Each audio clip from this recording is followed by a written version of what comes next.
Siana, terpujilah nama Tuhan Allah kita. Bapak Maba, saudara orang beriman yang sangat diberkati oleh Tuhan Yesus Kristus. Shalom. Sekali lagi shalom.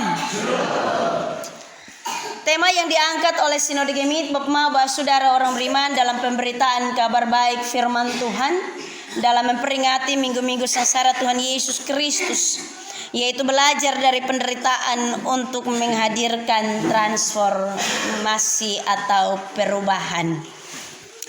Bapak Maba, saudara orang beriman, mengawali perenungan kita, saya tentunya menyampaikan suatu pertanyaan bagi kita. Dan pasti pertanyaan ini ada yang pasti akan jawab dengan enak, tapi ada juga yang nanti pikir double dulu baru jawab. Bapak Maba, saudara, mengapa sehingga kita mengalami penderitaan? Pernahkah saudara-saudara mengalami penderitaan dalam hidup? Mau PJ pernah? Bapak Tefnai pernah? Itu siapa yang bikin menderita? Mentua kok? Om Susten pernah?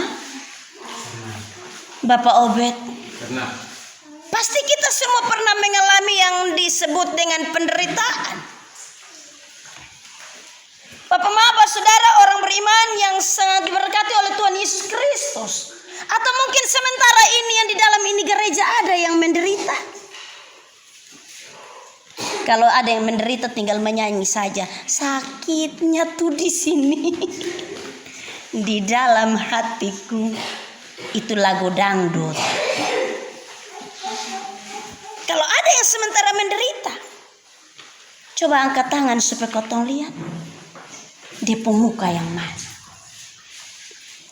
Pasti son ada yang mau kasih tunjuk bilang dia menderita. Amin. Seakan ada orang yang kasih tunjuk bilang dia ada sementara menderita. Itu sama seperti bibir berkata lain tapi hati sementara bakoreng. Itu hane bepong nasi puson baik.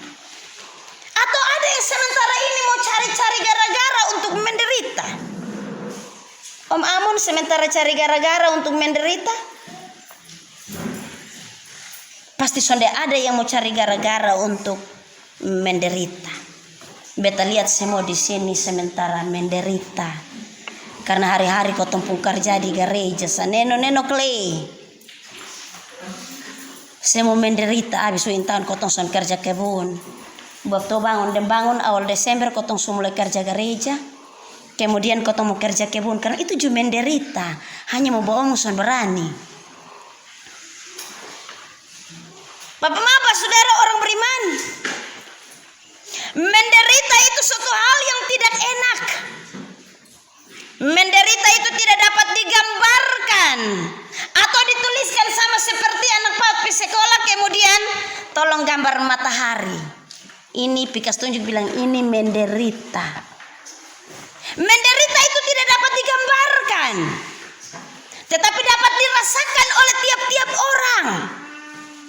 Karena berbagai-bagai pergumulan, karena berbagai-bagai persoalan, karena berbagai-bagai tantangan dalam hidup. Orang tidak dapat menggambarkan sama seperti makan bakso depung enak lain. Tetapi yang kotong bisa rasa adalah memang rasa bakso itu enak. Orang tidak bisa menggambarkan bahwa makan kue itu enak. Tetapi orang bisa rasa bahwa memang makan kue itu enak. Dan seterusnya. Itu sama dengan menderita. Menderita berarti apa yang kita rasakan. Menderita berarti bahwa kita menanggung sesuatu yang tidak menyenangkan dalam diri kita, yang tidak enak, yang bisa saja datang dari dalam diri kita ataupun dari orang lain terhadap kita. Karena itu Bapak Maba, saudara orang beriman, penderitaan itu bisa disebabkan oleh dua hal saja. Dari kotong pun diri sendiri, kotong yang suka untuk cari itu penderitaan. Akhirnya kalau begitu kotong son bisa kesal orang lain. Lenane hoderita. Biasanya kotong omong begitu, hoderita. Nane hoderita eon me bapak na. Naneho derita. Tetapi ada juga penderitaan yang datang dari orang lain terhadap diri kita. Faktor dari luar. Ada orang yang dia mau menyakiti kita. Dan dia merasa puas kalau kita menderita. Ada orang yang dia tidak mau lihat kotong senang. Ada orang yang dia mau kacau dengan kita. Ada orang yang dia bilang, dondo kalau akur-akur terus itu sonde baik. Karena itu kotong bikin rencana supaya kas ancor rondua. Ada orang yang dia suka lihat kotong menderita. Karena itu dia akan merancangkan banyak hal, banyak cara untuk kemudian mendatangkan penderitaan dalam diri kita. Penderitaan itu juga bisa datang dari kotong lingkungan sekitar. Penderitaan ini tahun kotong tanam jagung nih Bapak Mama. Beras naik Bapak Mama. Harga sekarang 1 kilogram minimal itu yang paling rendah 15.000 rupiah. Syukur yang ada sawah Karena sonde akan rasa yang itu beras pun naik 15.000. Saya ke Ayu Bapak Mama beberapa waktu lalu. Pi mau beli beras. Sampai di sana ada karung kuning. Begitu beta mau tanya bilang ke Ayu beras harga beras. Lihat begini baru dari kulit luar karung saya di warna sudah cicak. Nah belum lagi kotong beli. Nah ini yang naneho derita. Harga beras naik. Kotong sonde kerja kebun ini tahun. Hasil kebun sangat minim. Ada banyak penderitaan lain Bapak Saudara yang datang dari luar kita. Bapak Saudara orang beriman yang sangat diberkati oleh Tuhan Yesus Kristus. Kalau seandainya saya menawarkan mau pilih kesenangan atau penderitaan, mau puai pilih yang mana? Mau pilih senang atau menderita? Pilih senang. Mama Nau pilih senang kau menderita. Mama PJ pilih senang atau menderita?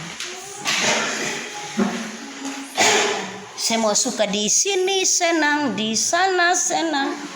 Orang sudah akan ambil keputusan untuk pilih menderita.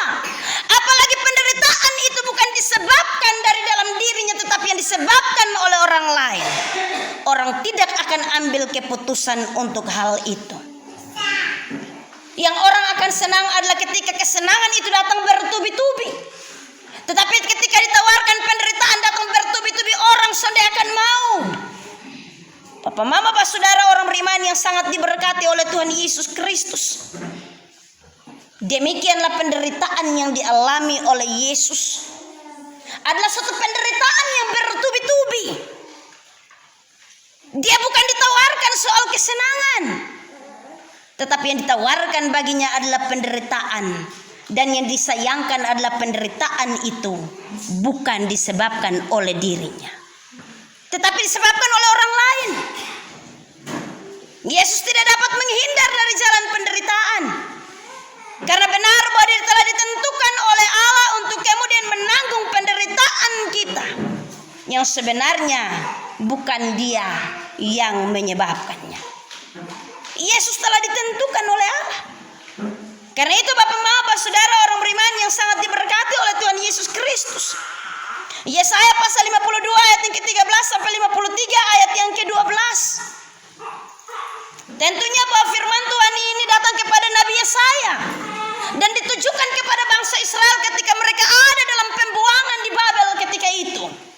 Ketika mereka ada dalam suatu keadaan mengalami penderitaan bertubi-tubi. Sebagai bangsa pilihan Allah, tetapi mereka dibuang di tengah-tengah bangsa yang tidak mengenal Allah. Di sana mereka mengalami penindasan. Di sana mereka mengalami penderitaan. Tentunya bahwa firman Tuhan ini datang kepada bangsa Israel menjadi suatu tanda pengharapan baru, bahwa akan ada sosok hamba yang menderita, yang siap untuk menanggung beban penderitaan bangsa Israel, yang kemudian akan membawa mereka keluar dari tempat pembuangan kepada suatu kehidupan yang sejahtera, kepada suatu kehidupan baru, kepada suatu kehidupan di mana tidak akan ada lagi penderitaan karena pembuangan di Babel. Firman Tuhan ini datang kepada bangsa Israel. Tetapi juga sekaligus Bapak Saudara orang beriman, ini firman Tuhan sekaligus menubuatkan tentang Yesus anak Allah, Sang Mesias yang akan datang menempuh jalan penuh sengsara untuk kemudian mengalami penderitaan secara fisik, menebus kita dari dosa, kesalahan dan pelanggaran kita. Menubuatkan tentang Yesus. Dan memang jauh sebelumnya Bapak Saudara, Allah telah menetapkan dia sebagai hamba yang menderita. Karena itu Yesaya jauh sebelum itu menggambarkan kepada kita, dialah satu-satunya anak tunggal Allah yang akan menanggung penderitaan kita. Bapak Saudara orang beriman yang sangat diberkati oleh Tuhan Yesus Kristus. Kenapa sehingga demikian? Kalau kita membaca bagian firman Tuhan ini pada bagian ayat yang ke-13 hingga ayat yang ke-15. Dari perikop hamba Tuhan yang menderita. Sesungguhnya hambaku akan berhasil, ia akan ditinggikan dan disanjung dan dimuliakan. Seperti banyak orang akan tertegun melihat dia begitu buruk rupanya, bukan seperti manusia lagi. Dan tampaknya bukan seperti anak manusia lagi. Demikianlah ia akan membuat tercengang banyak bangsa, raja-raja akan mengetupkan mulutnya melihat dia. Sebab apa yang tidak diceritakan kepada mereka akan mereka lihat, dan apa yang tidak mereka dengar akan mereka pahami. Tentunya bahwa Allah tahu benar bahwa hanya Yesus satu-satunya yang dapat menanggung dosa, menanggung penderitaan manusia. Karena itu Allah sudah menyampaikan jauh sebelumnya melalui firman ini bahwa hambanya itu akan berhasil. Allah tahu bahwa Yesus sanggup, Yesus bisa. Dia adalah satu-satunya hamba yang diutus dan siap untuk menderita, menggantikan kita. Bapak Saudara orang beriman yang sangat diberkati Tuhan, Allah tahu benar bahwa hambanya akan berhasil. Dia akan ditinggikan dan disanjung dan dimuliakan. Bahkan kata firman Tuhan, dia akan membuat tercengang banyak bangsa. Raja-raja akan mengetupkan mulutnya melihat dia. Ini firman Tuhan mengatakan bahwa jauh sebelum sudah diceritakan kepada mereka yang nanti belum melihat. Jauh sebelumnya Bapak Saudara sudah disampaikan kepada mereka yang tidak mendengar tetapi dapat memahaminya. Bapak Saudara orang beriman yang sangat diberkati oleh Tuhan Yesus Kristus, Allah tahu benar bahwa hanya putra tunggalnya saja yang mampu untuk melewati jalan penuh sengsara. Penderitaan yang dialami oleh Yesus bertubi-tubi. Kalau kita membaca dari bagian firman Tuhan ini sudah dinubuatkan. Bapak Saudara orang beriman, yang pertama Yesus mengalami penderitaan. Kita membaca bagian firman Tuhan ini pada bagian ayat yang pertama, kedua dan ketiga. Yesus mengalami penolakan yang begitu luar biasa. Kalau kotong mengalami penolakan, Bapak Mama kotong akan mengalami penderitaan secara psikis yang begitu luar biasa, atau penderitaan batin. Bagaimana kalau seorang bapak tidak mengakui dia punya anak? Bagaimana kalau seorang suami menolak dia punya istri? Bagaimana kalau kita ditolak di tengah-tengah persekutuan berjemaat seperti ini? Bagaimana kalau kita tidak diakui dan seterusnya? Yesus ada dalam posisi ini, dia mengalami penolakan dari sesamanya. Karena itu firman Tuhan berkata, sebagai taruk ia tumbuh di hadapan Tuhan, sebagai tunas dari tanah kering. Ia tidak tampan dan semaraknya pun tidak ada sehingga kita memandang dia, dan rupa pun tidak sehingga kita menginginkannya. Ia dihina dan dihindari orang, seorang yang penuh kesengsaraan dan yang biasa menderita kesakitan. Ia mengalami penolakan yang begitu luar biasa. Kalau kau ngomong bapak tolak mama, saya itu so sakit. Apalagi kalau yang muda-muda yang sementara demam cinta. Itu kalau mengalami penolakan saja bilang kita putus Kita beromong begitu, saya itu dia pun sakit setengah mati. Pulang itu sampai cari silat. Ada yang nekat minum baygon karena mengalami penolakan.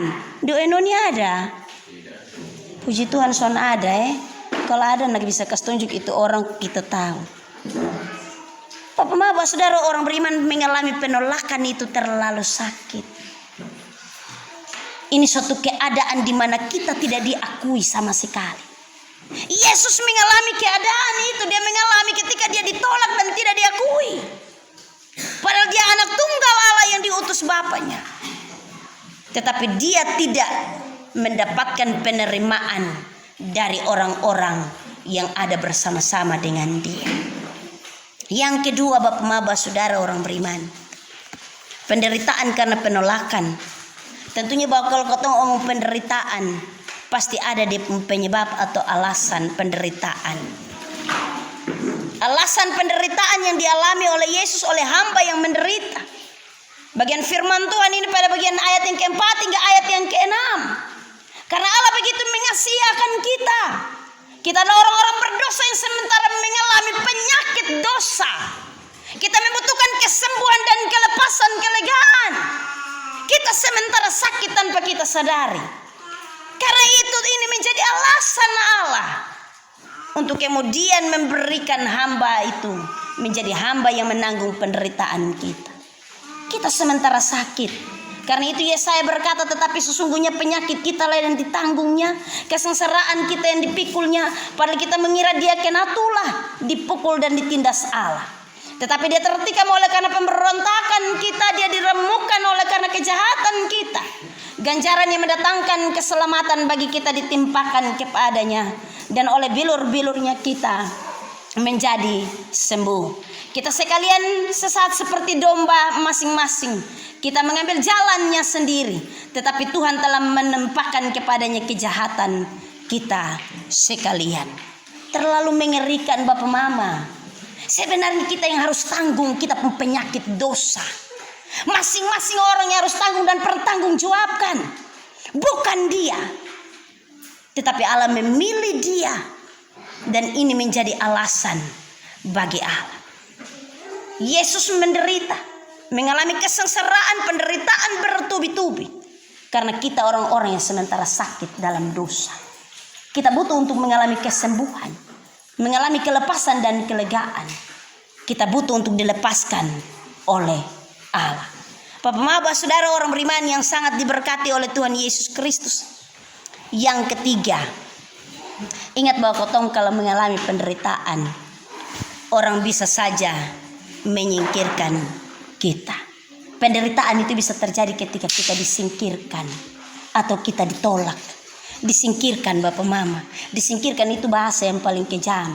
Kalau kotong suka nak kotong geser sang dia, tendang sang dia, siku sang dia dengan cara yang halus.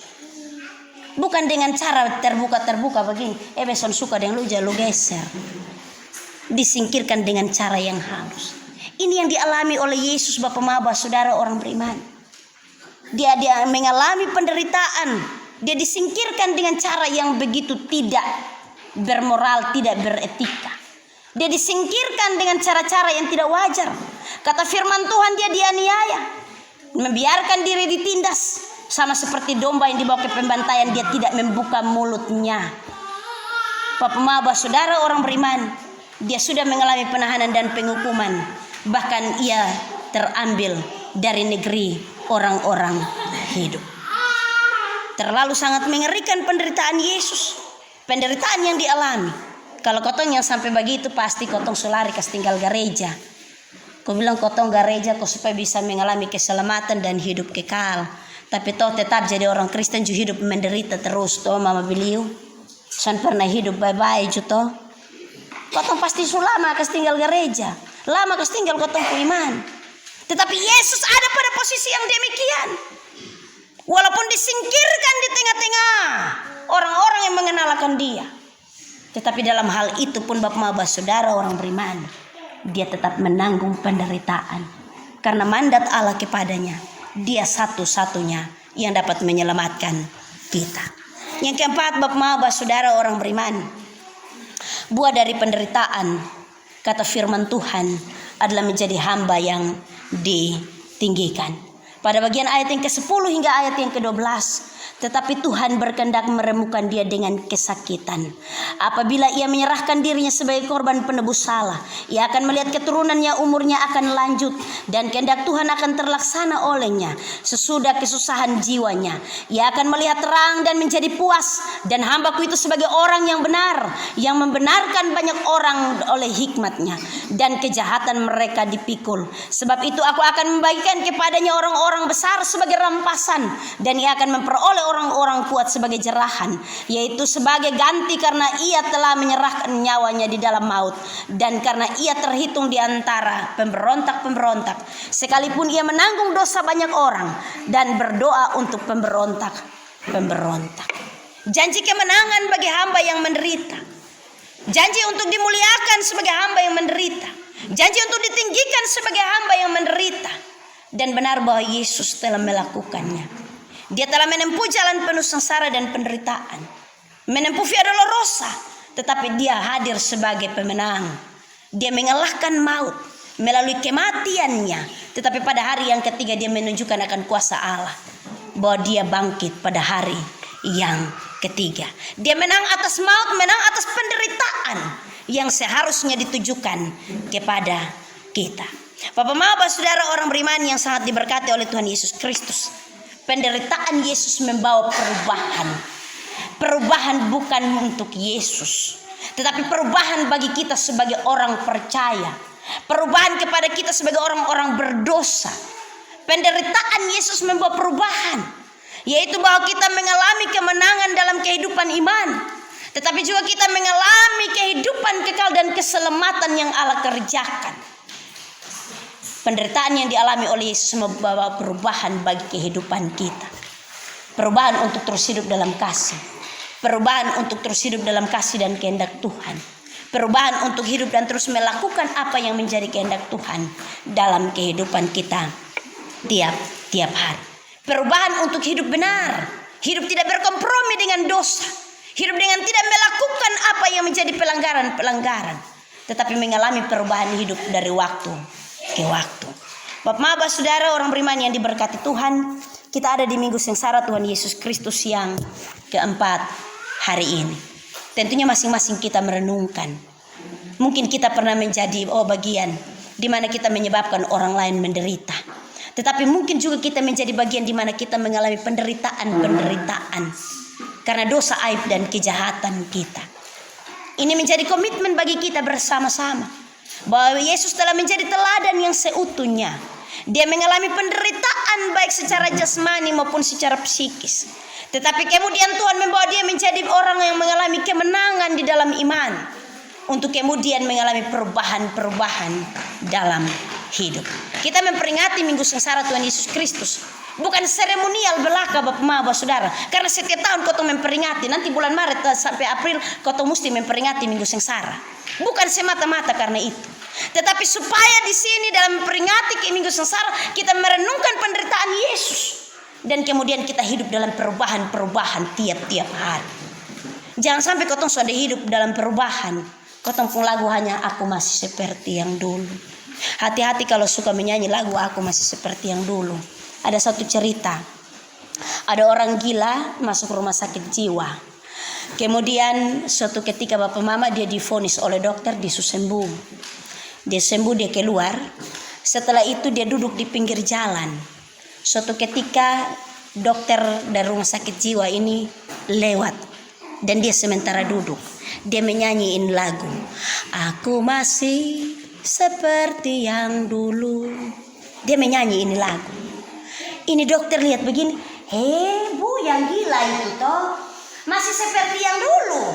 Masuk kembali rumah sakit jiwa karena masih seperti yang dulu. Jangan hidup masih seperti yang dulu, tetapi hidup dalam perubahan-perubahan. Bukan hanya gereja yang berubah. Ingat, kalau semua mengalami perubahan begini, kotong hidup juga harus berubah. Kotong iman juga harus berubah. Kotong persekutuan juga harus berubah. Jangan sampai yang ikut gereja bapak-bapak hanya betason hitung majelis 1, 2, 3. Itu kelas bapak-bapak. Kelas pemuda itu hanya 1, 2, 3. Kotong belum berubah. Kotong pun gereja sayang sudah berubah. Tapi kotong pun iman dan juga kotong pun persekutuan dengan Tuhan belum berubah. Kalau mama itu dari dulu sudah berubah memang. Kalau Tuhan Yesus melagu Tuhan Yesus tidak berubah, maka mama itu sudah berubah memang. Tapi bapak-bapak diarahkan untuk kalau dapat berubah sudah. Yang bapak-bapak ini hari yang ada tolong kasih tahu yang bapak-bapak yang sudah ada berubah sudah. Jangan hanya bentuk fisiknya saja yang berubah. Mengalami transformasi. Itu dia pembahasa kasih naik bilang begitu. Mengalami transformasi. Tetapi kotong harus berubah. Jangan sampai hanya satu red kursi saya yang penuh, tapi son penuh semua juga setengah. Kemudian yang lain son ada kosong. Maka sia-sia ini perubahan fisik. Kalau kotong pun kehidupan dan iman sonde berubah. Kalau kotong pun kehidupan dan iman sonde berubah percuma. Bapak saudara orang beriman yang sangat diberkati oleh Tuhan Yesus Kristus. Mari kita memaknai minggu-minggu sengsara Tuhan Yesus Kristus dan belajar dari penderitaan Kristus untuk menghadirkan perubahan bagi kehidupan iman dan sesama. Tuhan memberkati kita dalam terang firman-Nya. Terpujilah nama Tuhan. Hiduplah dalam